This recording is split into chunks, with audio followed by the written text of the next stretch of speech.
हमें इसको प्रमोट नहीं करना चाहिए, इतना ज्यादा इसको हाई लेवल पे नहीं लेना चाहिए। उनकी बेटियां अगर भाग के इस तरह निकाह कर लें तो वो मान जाएंगी। बिल्कुल। अस्सलाम वालेकुम वरहमतुल्लाहि वबरकातुहू। आप देख रहे हैं हमारा प्रोग्राम इब्बू हिमी जी। जनाब, वीडियो का आगाज इसी दुआ और उम्मीद के साथ कि आप तमाम लोग जहां कहीं भी हों, हैरोफियत से हों, अपने प्यारों के साथ अपने घरों में खुशहाल जिंदगी गुजार रहे हैं। जी, आज हम इस वीडियो में बात करेंगे दुआ ज़हरा के बारे में और इस्लामी नुक्ता नजर पर। जी जी, ठीक है, हमारा दुनिया से कोई लेना देना नहीं। जी जी, हमने आज शरी बात करनी है।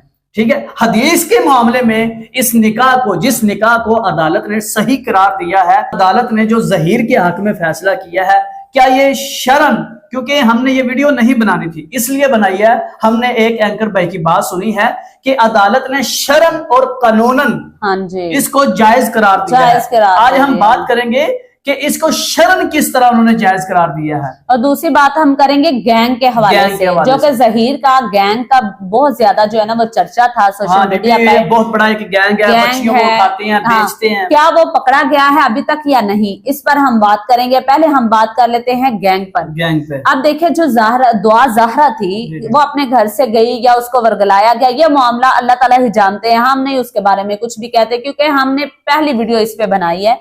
इसके लिए हम बात करेंगे कि उस गैंग के बारे में अगर बात की जाए तो अभी तक 2.5 साल के अंदर वो गैंग पकड़ा क्यों नहीं गया। हाँ, अगर गैंग होता तो पकड़ा जाना था ना।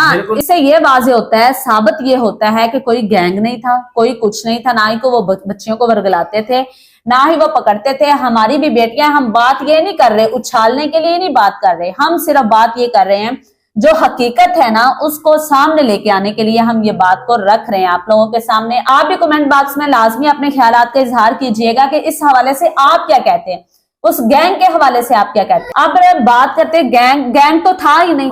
मसला यहाँ पहली बात ये खत्म हो गई कि गैंग नहीं था, गैंग था ही ये खुद गई है। अगर होता नहीं खुद गई या उसने वर्गलाया, ये तो अल्लाह ताला जानते हैं, लेकिन हम बात करेंगे कि गैंग का कोई रोला नहीं था। अब अगर गैंग होता तो वो आज तक सामने आ चुका होता। पहले गैंग को पकड़ते, अदालत में वो मामलात क्लियर होते, फिर ये बात होनी थी जो आज अदालत ने हुक्मनामा जारी किया है। उन्होंने कहा है, अदालत का ये कहना है कि जो निकाहनामा है ना दुआ ज़हरा का और ज़हीर का, इन्होंने ये कहा था, इनके वालिदैन ने ये कहा था हमारी बच्ची की एज कम है, लिहाजा हमारी बच्ची का निकाह हो ही नहीं सकता, और ना ही हमारी बच्ची का निकाह हुआ है। ये जैली निकाहनामा है जो ये सामने लेके आ रहे हैं, क्योंकि उम्र कम है। अब देखें, मेरी बात सुने, अदालत में जो निकाहनामा आज मंजूर हुआ है कि ये निकाहनामा दुरुस्त है, यानी कि इसका मतलब है कि ये ज़हीर के हक में ये अदालत का फैसला आया। जी, ये अदालत का फैसला, इसका मतलब है ज़हीर के हक में आया है, क्योंकि वो कहता था कि ये बिल्कुल ठीक है। वो तब भी ये बात करते थे कि ये निकाहनामा ठीक है, लेकिन इनके वालिदैन नहीं मानते ही नहीं थे। हम यहाँ पर ना देखें, बेटियां सबकी साझी होती हैं, हम किसी बात को उछालना नहीं चाहते। इन्होंने अपनी इज्जत को बचाने के लिए सब कुछ थोपा ज़हीर के ऊपर थोप दिया, जो मेरा माइंड है। ठीक है, अब क्या हुआ, हमेशा सच का जो है ना वो साथ होता है, सच को ही हमेशा जो है ना वो अल्लाह ताला ऊंचा करता है। अब 2-2.5 साल बाद किसी ने सोचा था कि जो है ना वो ये बात तो लोगों के माइंड से निकल गई थी। अब 2.5 साल बाद चूंकि ज़हीर सच बोल रहा था कि ठीक है मैंने इससे दोस्ती की है, लेकिन मैं इसको उठाया नहीं है। खुद आई है भी, चाहे मैंने कहा, लेकिन हमने इसको उठाया अब नहीं। देखिए, मेरी बात सुने, मैं ये बात करना चाह रही हूँ, बच्चों से इस एज में गलतियां हो जाती हैं, लेकिन ये नहीं है कि अब देखें ये कहें कि वो, अब देखें असल में अदालती मामला था ना। अब झूठ सच का तो यहाँ कॉन्सेप्ट ही नहीं है। अगर ज्यादा, अब अदालतों में अक्सर ये होता है कि वो झूठ की बिना पर वो उनको सच्चा करार दे दिया जाता है।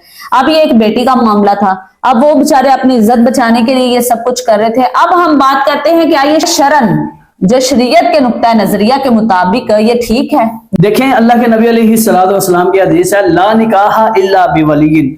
अब देखें, अदालत ने जो फैसला किया था निकाह का, जब निकाह हुआ था, सबसे पहले ये बात देखी जाएगी उस निकाह की मौजूदगी में ज़ारा के वालिदैन जो इसके वली हैं, अगर वली ना हो तो फिर अदालत बन सकती है। वो भी ऐसे बन सकती है, अगर बच्ची का भाई नहीं है या वालिद नहीं है, किसी से निकाह करना तो फिर कोई रिश्तेदार बड़ा नहीं है, तो फिर जो है ना वो पिंड का जो गांव का कह ले, बड़ा कोई कह ले, वो बनता है, उसका वली बनता है। अगर वो भी नहीं है तो फिर बड़े बनते हैं, यानी अदालत की तरफ से बात कर ले। ठीक है, अब ये बताएं कि जब इसका निकाह हुआ था तब जिंदगी में इसके वालिदैन हयात थे या बिल्कुल वो तो थे ना, वो तो थे, लेकिन ये निकाह जो है इसको हम जायज करार नहीं दे सकते। बिल्कुल ऐसे ही है। क्योंकि शरई तौर पर ये निकाह जायज नहीं है। इसके वालिदैन हयात थे, इसका हाँ। बाप हयात था, इसका भाई भी है, चलो वो छोटा है लेकिन हाँ, जो भी मामलात हैं, लेकिन हम मुख्तसर ये बात करेंगे कि जो अदालत ने इसको दुरुस्त करार दिया है, इसको आप जो है ना वो कानूनी तौर पे तो कह लें, लेकिन शरन इसको जायज नहीं कह सकते, जायज नहीं कह सकते, और ना ही ये इसको वापस इस तरह से जाना चाहिए। अगर दोनों मियाँ बीवी का सबसे पहले तो मैं यह बात करूंगा ना, इस तरह के मामले को प्रमोट करना ही नहीं चाहिए। हाँ जी, ठीक है। अब कितना हर जगह पे जो एंकर भाई जो है ना वो प्रमोट कर रहे हैं कि इन्होंने ठीक किया था, ये किया वो किया, आने वाले नस्लें क्या सबक हासिल करेंगे? गलत किया है इन्होंने। हमें इसको प्रमोट नहीं करना चाहिए इतना ज्यादा, इसको हाई लेवल पे नहीं लेना चाहिए। मगर अल्लाह ना करे, अगर हमारी बेटियां, मेरी भी बेटी है, सबकी बेटियां, अगर वो मिसाल के तौर पे जिन एंकर ने ये बात की है उनकी बेटियां अगर भाग के इस तरह निकाह कर लें तो वो मान जाएंगी? बिल्कुल भी नहीं, बिल्कुल भी नहीं तस्लीम करेंगे। ठीक है, उनका हम मौजूद ही नहीं थे। तो इसलिए बात यह है कि इस तरह के मामले को प्रमोट नहीं करना चाहिए। इस तरह औलाद खराब होती है, बच्चियां खराब होंगी। हमें चाहिए इस तरह के मामले को दबाना चाहिए और इस तरह प्रमोट नहीं करना चाहिए। लिहाजा शरन ये निकाह जायज नहीं।